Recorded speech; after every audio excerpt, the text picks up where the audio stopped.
you're believing mythology. Doesn't mean it's not real, but if you put all... I would say Joe needs to open. One of those people is Jordan Peterson, and you've had a discussion with him before as well, right? I just wonder, how has he missed it? I feel so bad for him. And then when he says nobody's willing to defend Christianity, what? All right, Dr. Craig, good to see you again. Good to see you, Big Daddy J. That's right. For those that are wondering why he said that, he asked what I'd like to be referred to, and I said, just call me Big Daddy J. I was thinking too, we've known each other now for about 6 years or so now. Along that time too, a lot of people will interview me and they'll always ask who my greatest influences are, and I always have you in my top 3. Oh, that's kind. People don't realize how much you've shaped my way of thinking as well too. Just like learning how to think correctly and think properly has been a big thing. So appreciate that and all the work you've done. So it's good to sit down with you once again. Good to be with you. Great, thank you. So last time we talked about atheism a lot, and we went through some atheist memes. And in culture today, there's been more of a shift online where people aren't as focused as much on atheism per se, even though a lot of the train of thought still runs throughout what a lot of people say online.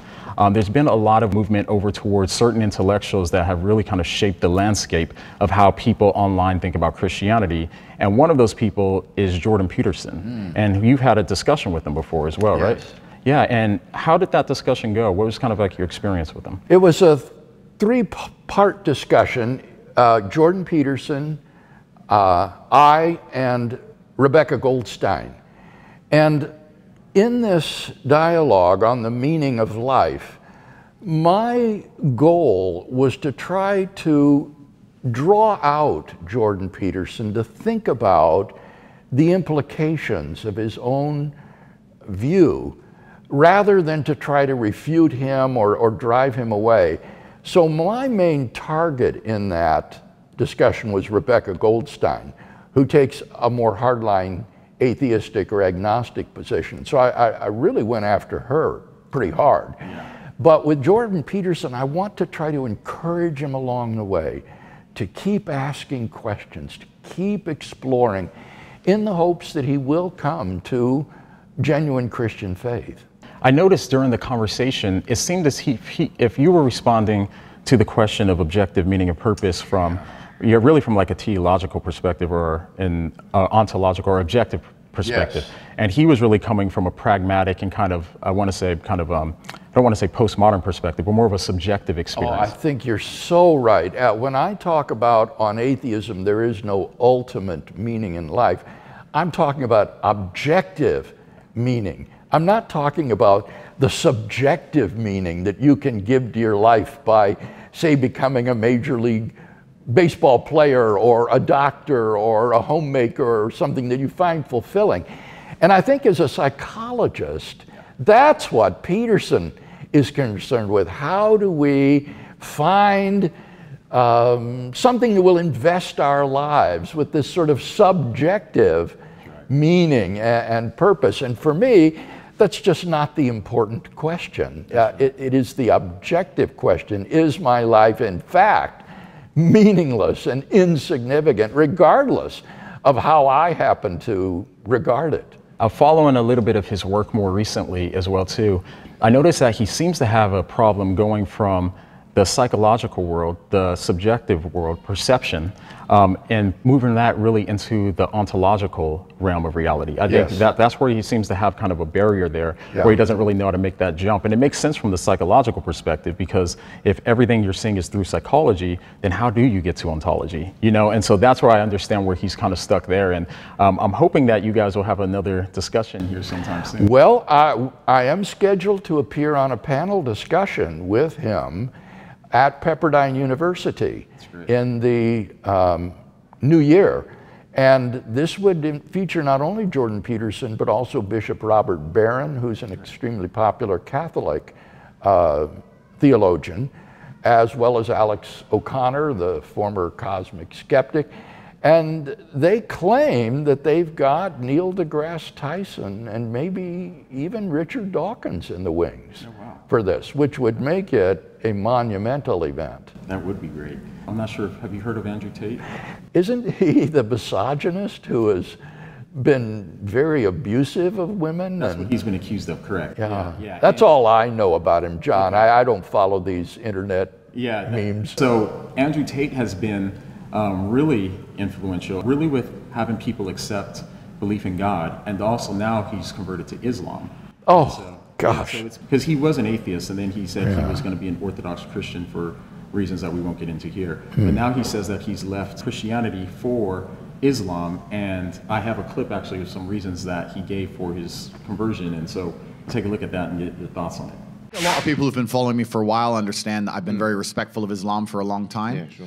I was born in a Christian country. I was raised as a Christian, and I've always been very respectful of Islam, and it's become more and more obvious to me and more pertinent that Islam is the last religion on the planet. When I talk about Islam, because I'm new to it, I'm a little bit careful, right? Because I'm new to it. I'm certainly not a scholar. There's so much I need to learn. I know I'm on a learning journey. I'm not here to sit here and talk scripture. I don't know those things yet. I'm here to learn. Yeah. But and we're here at your assistance. Thank you, bro. Thank you. Honestly. Thank you. Yeah. But it's just, for me, it feels like the last religion on earth. I feel like there's no other religion. People say to me, why did you convert? And I said, I don't really feel it as a conversion. It's almost like I knew God was real, and now I've become religious. And they say, well, you were religious before. I was like, religious before how? Christian? What does Christian mean? Like, who's not a Christian? You go to Christian nations, and everyone says they're a Christian. Look how they live their lives. Go into the average church. Is anyone actually fearful of God? Anybody? No. The girls are out on Saturday night drinking, and then they turn up to church because their parents made them. Like, there's no substance to the religion. And also, Islam very closely reflects my personal beliefs. Through my personal life, I've learned that if you don't have standards and you're not a strong person who's prepared to defend his ideas, you'll be crushed. Yes. And we look at most religions in the world today which are not prepared to defend their ideas. What's happened to them? They're just getting crushed. And now we have Christianity as an idea which has basically said, well, we can't set any firm rules because everyone will just quit. So instead, let's make it so easy to be a Christian that nobody has to put any effort in. Yeah. And then accept everybody no matter what, and hopefully we can keep the church doors open. That's not God to me, you know? God to me is strong. God to me is something to be feared. God to me is someone that people are afraid to mock. God to me is someone that you have to go out of your way to prove something to. God to me has red lines. Like, God to me represents the Islamic faith. The Christian God to me, I don't see God. I can't explain. I don't see anything there. So to me, it was the only logical choice in the end. When I see an interview like this, Sean, I am just bewildered by it, because I think this man must not know any real Christians to talk like that. These are not like the Christians that I know. Same. My Christian friends, colleagues, people I worship with, they are deeply earnest about their faith and living it out, and have definite boundaries on right and wrong, and are willing to be countercultural. I think to be a Christian today is to be countercultural in Western society. So I just wonder, how has he missed it? I feel so bad for him that he evidently has no personal contact or friends who are evangelical Christians. Otherwise, he wouldn't say the things he does. And then when he says nobody's willing to defend Christianity, what? I mean, is he completely unaware of the revolution in Christian philosophy and New Testament studies and apologetics that's been transpiring for over a generation now? He's living in some kind of a secularist bubble where he's out of touch with what's going on in the Christian world. Absolutely. And what's interesting is, ever since he's come out, he's said a lot about how Christians, all of our pastors are homosexual or LGBTQ and all these things too. And so he takes, I guess, some clips probably that he's seen online, and he thinks that that's the majority of Christianity. But what's so interesting about it is, ever since he said that, we hear a lot of that from the Muslim crowds. So a lot of the Muslims repeat this argument. It's the most dominant argument online from the Muslim crowd now, is that Christians don't hold to their faith and they allow anybody to be their pastors and that sort of thing as well. It's the same sort of reasoning. You know, that argument cuts both ways. I noticed that in what he said. You go to your average Muslim country, you know, Egypt or Turkey or Syria, they don't live in accordance with the principles of Islam. They are just as much hypocrites as our cultural Christians are. And of course, those who are earnest about following Christ carry no grief in defense of nominal or cultural Christianity, even more than a sincere Muslim would defend nominal Islam, such as exists in many Islamic countries. Yeah, so Andrew Tate's really prominent right now, and so is Joe Rogan, of course. And a couple years ago, I did a video talking about how he would constantly have atheists and skeptics on there, but never had any Christian apologists. And since then, a lot of people have started talking about it, and there's actually a petition going around now to try to get you on Joe Rogan's podcast. We'll see if it brings attention to it. He recently had Stephen Meyer on those. I saw the Steve Meyer interview in part, and we recorded a podcast on that. That's great, see? And so you may be on next, we'll see. Even though he's toned down a lot of his rhetoric, because he used to be really antagonistic, he still has the same sort of objections to Christianity. So I was going to show a clip or two, and then we'll kind of get your thoughts on what he says. All right. You're saying you absolutely know that this is how everything went down. Right. And there's no way that could be real. Even if the concepts of Christianity or Judaism, even if they're like they're real, that's what God really wants, there's no way you know whoever wrote that, like what they wrote. There's no way. This is human beings. So his basic argument there is because they're human beings, we still don't know what the original Gospels said. What's your kind of thoughts on that? Well, I think he's expressed himself very poorly because we certainly do know what they said.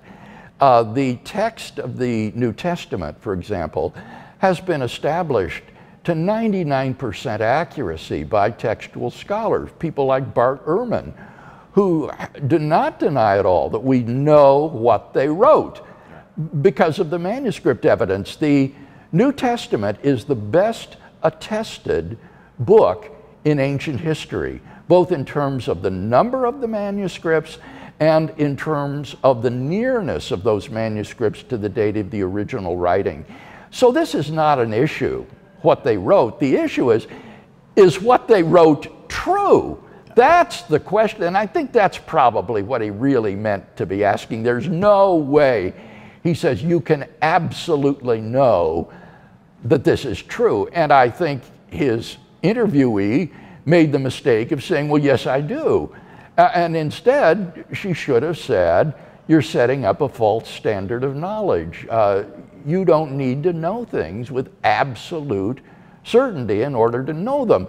By that standard, we don't know that Abraham Lincoln was assassinated, because you don't know any historical fact with absolute certainty. Rather, the question will be, given the evidence, what is the most probable account of that evidence? And when you do that, well, we certainly can know a great deal about ancient Greco-Roman history and first century Palestine, the various high priests and rulers, and this figure, Jesus of Nazareth, who had a remarkable ministry during the first century from which the Christian movement sprang. So absolute knowledge is setting up a straw man that is easily knocked down and isn't really the issue. And that kind of actually leads into this last clip that I have of Joe Rogan. And this one is an older one. And again, it's the same sentiment, though, he still expresses in newer interviews. So I'd like to get your thoughts on that as well. At the end of the day, with no proof, everything is mythology. Everything. With no proof. With proof, then you examine the proof. It's super simple. And anybody that argues against that is you're just biased. You have your own ideas. If you have some proof that there was a God, that this God had one son, and he made this son come down and get the beat out of him and nailed to a board so that we could all have no sin. Can you show me some studies? Can you do you have a box of evidence that you can pull out and we can examine all the different pieces that points to the undeniable conclusion that that's true? Because if you don't, then it's a myth. Then you're believing mythology.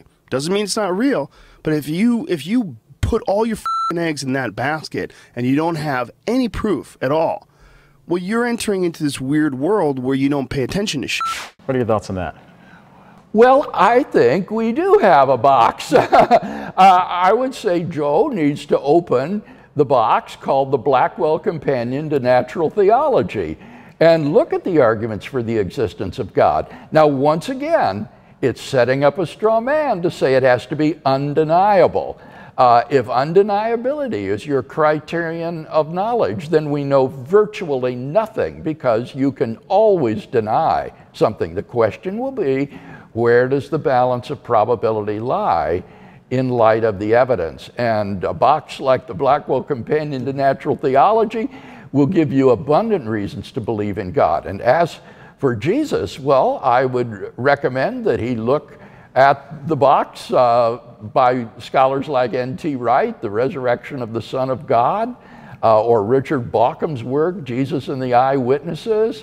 There is abundant historical evidence to show that Jesus of Nazareth lived and did and said the things that he did, including that he claimed to be the long-awaited Jewish Messiah, that he thought that he was the Son of God in a unique sense that set him apart from anybody else, and that he thought that he was the Son of Man, the divine human Son of Man prophesied by the prophet Daniel in the Old Testament. And I think there's really good evidence to believe that God raised him from the dead in validation of those radical personal claims for which he was crucified. And so I've laid out some of this in a box called Reasonable Faith, and I would invite him to take an open-minded look at the evidence. The problem with a guy like this is that he's obviously never read Christian natural theology or Christian evidences. He's lived in his own little secular bubble, and he's unfamiliar with what's out there. I found this with Christopher Hitchens too. When I was on a panel discussion with Christopher Hitchens in Dallas several years before his death, talking about these issues, I was shocked, John, by his ignorance.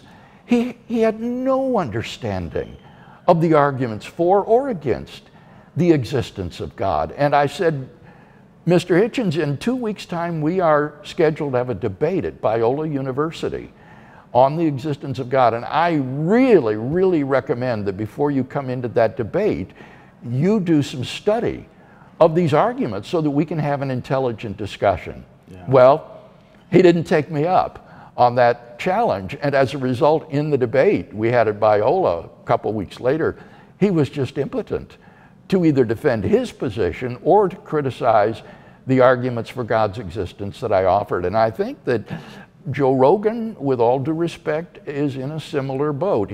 It would be different if he were interacting with the evidence and explaining why he finds it unpersuasive. But just to say there is no such evidence, that it's an empty box, and that we're asking people to believe without evidence, is just a betrayal of his own ignorance. You inherited a muscular disease from your mother, correct? Yes. That's right, okay. And so with that, has that played a role into your faith at all? Like, has it caused you to kind of doubt or have any sort of emotional kind of... Oh, no, not at all, John. Of course, it had an indirect effect in that having a physical challenge like this radically affects your whole emotional character and tenor. It gave me, as a boy, a kind of drivenness to succeed, because I wanted to show people that I really could do something after all, despite these physical challenges. And I found that in the intellectual life. I could succeed academically, even though I couldn't succeed, say, athletically.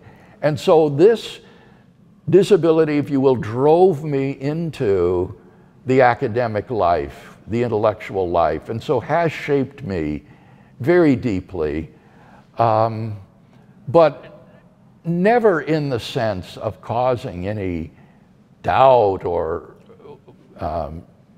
trouble in that respect. On the contrary, I really resonate with the Apostle Paul, who had apparently a physical disability that was a real burden to the people that he would visit.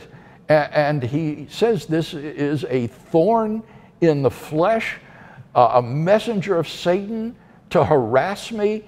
And he said, 3 times I besought the Lord that he would remove this from me.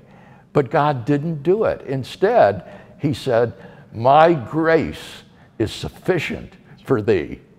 And Paul's response then would to say, I will all the more rejoice in my weaknesses, that the power of Christ may rest upon me. For when I am weak, then I am strong. Amen. And that has truly been my testimony as well. That's so great. And you know what's so interesting about what you said is the same sort of thing. I lost my hearing. Oh, no. Yeah, I'm not sure if we've ever talked about it, but I lost my hearing in my 20s, my early 20s, yeah. And randomly, and the doctors had no idea what caused it. They still don't know what caused it.